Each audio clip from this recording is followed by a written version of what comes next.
Today we have a couple of announcements we'd like to make regarding the Jose Velasco investigation last Friday.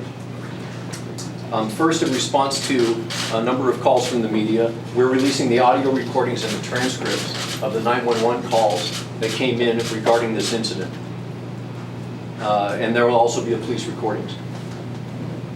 And the second announcement has to do with public trust. And I have decided that in order to enhance public confidence in the process and the investigation of the use of force in this case, I've invited the Monterey County District Attorney's Office to conduct an investigation into the conduct of the police officers involved in the use of force against Mr. Velasco. Before we get going, there are a couple of technical updates I think are important for you all to have that we've learned just recently. Mr. Velasco reported to us that prior to this incident he had used alcohol and methamphetamine.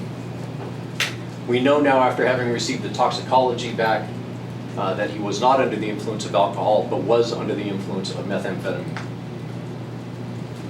There's also been a lot of conversation about Mr. Velasco's mental health issues. At the time of this incident, the officers who responded did not have any information about any mental health issues that Mr. Velasco might have had. We now know that Mr. Velasco has been diagnosed with specified drug-induced psychiatric disorder. That's the diagnosis. Specified drug-induced psychiatric disorder. I'm sorry, psychotic disorder. So once again, Mr. Velasco's diagnosis is specified drug-induced psychotic disorder. Just in terms of format, I'm going to turn it over to Nick Fry, and he's going to run us through the audio of the 911 calls and the police radio traffic.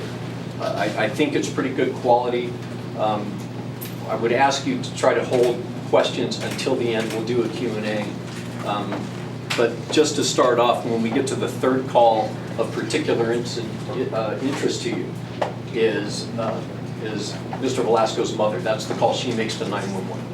And in that call you will hear her initial call to 911 requesting help. You'll hear her actually make contact with her son, and that call concludes with the officers arriving and making contact with Mr. Velasco.